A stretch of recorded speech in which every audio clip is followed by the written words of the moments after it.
नमस्कार, मैं हूं सुनील बॉबी और आप इस समय देख रहे हैं अपना खास कार्यक्रम बिहार समाचार, जहां बातें करते हैं बिहार की, खबरें होती है बिहार की खबरों के साथ साथ देश दुनिया में क्या कुछ चल रहा है तमाम खबरों से आपको कराते हैं अपडेट।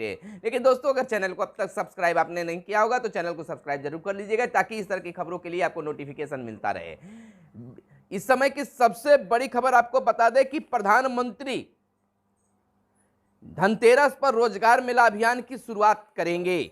दिवाली पर 10 लाख नौकरियों का तोहफा, 75,000 युवाओं को नियुक्ति पत्र दिए जाएंगे। शनिवार को 38 मंत्रालयों विभागों में नए कर्मियों की नियुक्ति की जाएगी और कुछ विभागों में तैनाती होगी। इन पदों पर नियुक्ति भी होंगे। आपको बता दें कि नवनियुक्त कर्मी विभिन्न स्तरों पर सरकार में शामिल होंगे। मसलन समूह ए, समूह बी राजपत्रित, समूह बी अराजपत्रित और समूह सी। इसके अलावा सब इंस्पेक्टर, कांस्टेबल, एलडीसी, स्टैनी, निजी सहायक और आयकर निरीक्षक के पदों पर नियुक्ति की जाएगी। आपको बता दें कि अभी ग्रुप ए राजपत्रित वर्ग में 23,584, ग्रुप डी राजपत्रित वर्ग में 26,282 और वहीं सी के अराजपत्रित वर्ग में 8,36,000 पद खाली हैं। अकेले रक्षा मंत्रालय में ग्रुप बी अराजपत्रित के 39,366 और ग्रुप सी के 2,14,000 पद खाली हैं। रेलवे में ग्रुप सी के 2,91,000 और गृह मंत्रालय में ग्रुप सी अराजपत्रित वर्ग के तहत 1,21,000 पद खाली हैं। आपको बताते चलें कि रक्षा मंत्रालय, रेल मंत्रालय, डाक विभाग, गृह मंत्रालय, श्रम और रोजगार मंत्रालय, केंद्रीय औद्योगिक सुरक्षा बल, केंद्रीय जांच ब्यूरो, सीमा शुल्क, बैंकिंग, आयकर विभाग और सशस्त्र बलों के समेत अन्य विभागों और मंत्रालयों में देश भर में चयनित युवाओं को नौकरियां दी जाएगी। यानी कि इन मंत्रालयों में युवाओं को नौकरी मिलने वाला है। केंद्र सरकार अगले 1.5 साल में यानी दिसंबर 2023 तक 10 लाख युवाओं को नौकरी देगी। प्रधानमंत्री नरेंद्र मोदी धनतेरस के मौके पर शनिवार को रोजगार मेला अभियान की शुरुआत करेंगे और पहले चरण में 75,000 युवाओं को नियुक्ति पत्र भी सौंपेंगे। और इधर बात नवादा की कर ले तो अंतर्राष्ट्रीय साइबर अपराधी की बात तो अंतर्राष्ट्रीय साइबर अपराधी गिरोह का भंडाफोड़ हुआ। 11 गिरफ्तार हुए। बिहार के नवादा की ये घटना है, बातें आ रही है निकलकर। आपको बता दें कि नवादा पुलिस ने साइबर अपराधियों के अंतर्राष्ट्रीय गिरोह का खुलासा किया है।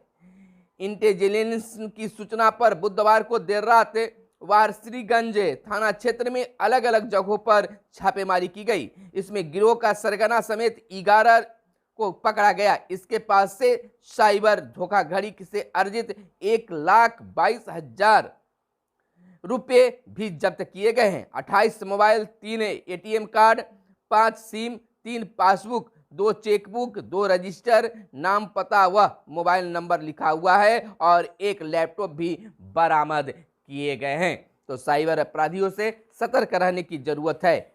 आसार बताया जा रहा है मौसम का मिजाज अगर जान ले तो दिवाली के बाद बिहार में सिहरन बढ़ेगी, यानी कि ठंड का प्रकोप बढ़ेगा। सुबह और शाम ग्रामीण इलाकों में आंशिक धूप की स्थिति भी रहेगी। इधर बताते चले आपको कि बिहार में मौसम शुष्क बना हुआ है। राज्य भर में उत्तरी पछुआ हवा का प्रभाव है। अभी इस गति का 8 से 10 किलोमीटर की प्रति घंटे के प्रभाव से राज्य भर में तापमान नियंत्रित रहा है। अगले कुछ दिनों में इसका प्रभाव और भी बढ़ेगा। मौका दिया गया है सीटीईटी के ऑनलाइन आवेदन 31 अक्टूबर से।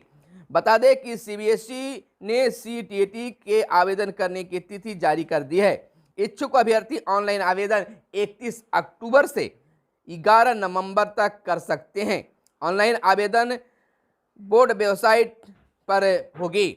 और शुल्क की अगर बात कर ले तो शुल्क का भुगतान 25 नवंबर तक कर सकेंगे। शुल्क के तौर पर सामान्य और ओबीसी अभ्यर्थियों को पेपर 1 या पेपर 2 के लिए 1,000 रुपये देने होंगे। वहीं जो अभ्यर्थी दोनों पेपर के लिए आवेदन करेंगे उन्हें 1,200 रुपये शुल्क देनी होगी।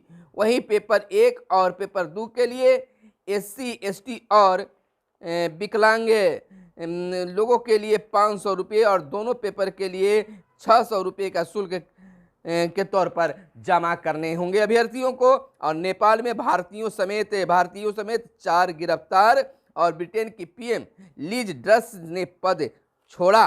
तो बिहार में इन दिनों राजनीतिक गहमागहमी के साथ ठंड भी लगातार बढ़ रहे हैं, सिहरन भी बढ़ रहे हैं, लेकिन छाटबाज जो है और सिहरन बढ़ने के आसार बताए जा रहे हैं। जिस प्रकार से बिहार में डेंगू का भी असर, बुखार का असर, सर्दी खांसी का असर बढ़ रहा है, वहीं इसी बीच एक अच्छी खबर, पहल करने वाली खबर सामने आई है कि बिहार में पहली बार एक साथ सभी सरकारी विद्यालयों में शिक्षक अभिभावक बैठक किया गया, जिसमें काफी उमंग के साथ अभिभावकों ने, बच्चों के माता पिता ने उसमें भाग लिया। प्राथमिक शिक्षा निदेशालय ने किया आयोजन, अभिभावकों ने शिक्षकों से साझा की बच्चों की पढ़ाई से जुड़ी दिक्कतें। 40,000 स्कूलों में हुई अभिभावक शिक्षक संगोष्ठी। 40,000 स्कूलों में एक ही दिन बिहार में संगोष्ठी की गई, शिक्षक और अभिभावक के बीच बैठक की गई, जहां अभिभावक केवल अपनी बातें रखा करते थे, इस बार शिक्षकों ने भी अपनी समस्या को अभिभावकों को बीच रखा। अगर इस तरह से सचमुच में अगर कार्य होते हैं तो बिल्कुल शिक्षक और अभिभावक के बीच दुनिया नहीं बल्कि नजदीकियां होती जाएगी। आपको बता दें, बुनियादी साक्षरता एवं अंक ज्ञान पर भी जोर दिया गया है। राज्य भर में 40,000 से अधिक सरकारी प्राथमिक विद्यालयों में से ज्यादातर गुरुवार को पहली बार कक्षा 1 से बच्चों के लिए अभिभावक शिक्षक संगोष्ठी आयोजित की गई। इसको लेकर प्राथमिक शिक्षा निदेशालय, शिक्षा विभाग और सभी जिलों के जिला शिक्षा कार्यालयों में विशेष तैयारी की गई थी। विद्यालयों की साफ सफाई की गई थी, बेंच डेस्क चमकाए गए। बच्चों के माता पिता का विद्यालय में स्वागत भी खूब ढंग से किया गया। शिक्षकों ने जहां एक बच्चे की खामी के बारे में माता पिता को बताया, उन्हें काबिल बनाने की उनकी भूमिका समझाई, वहीं अभिभावकों भी बढ़ चढ़कर अपनी राय निजी स्कूलों की तर्ज पर हुए पीटीएम्स में रखी है। सचमुच में निजी स्कूलों में जिस प्रकार से पीटीएम हुआ करते हैं, तो सरकारी विद्यालयों में भी पीटीएम रखा गया, जिसमें अभिभावक भी खुश दिखे और शिक्षक भी खुश दिखे, और बच्चों की तो बात ही नहीं करें। राजस्व कर्मियों का प्रशिक्षण 7 से होगा। आपको बता दें कि नवनियुक्त राजस्व कर्मियों का राज्य स्तरीय आवासीय प्रशिक्षण कार्यक्रम 7 नवंबर से शुरू होगा। बता दें कि राजस्व एवं भूमि सुधार विभाग ने के संयुक्त सचिव कंचन कपूर ने राज्य कर्मियों के प्रशिक्षण को लेकर निर्देश जारी कर दिया है। सभी जिलों के समाहर्ता के लिए निर्देश के अनुसार प्रथम इंटर स्तरीय संयुक्त प्रतियोगिता परीक्षा 2014 के आधार पर नियुक्त राजस्व कर्मियों का फुलवारीशरीफ वाल्मीकि परिसर स्थित राज्य स्तरीय प्रशिक्षण बिहार लोक सेवा प्रशासन ग्रामीण विकास संस्थान द्वारा संचालित केंद्रों पर किया जाएगा। वहीं आपको बता दें कि बिहार के नियोजित शिक्षक एक बार फिर से दीपावली के अवसर पर अपने वेतन को लेकर गुहार लगा रहे हैं।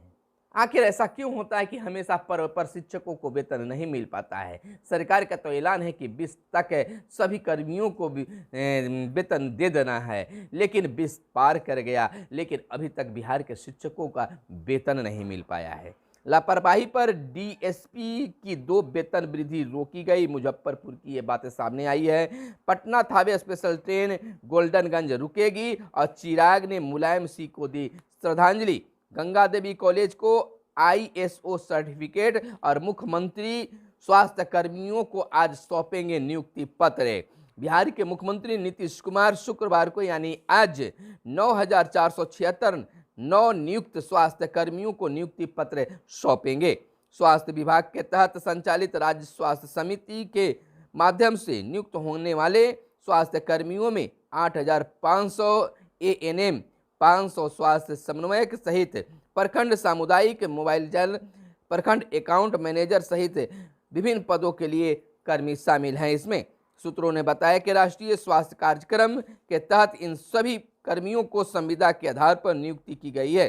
नियुक्ति की प्रक्रिया को पूरी पारदर्शिता के साथ समिति के स्तर से ही क्रियान्वित किया गया है। आज गांधी मैदान स्थित बापू सभागार में आयोजित कार्यक्रम में नवनियुक्त स्वास्थ्य कर्मियों को नियुक्ति पत्र सौंपा जाएगा।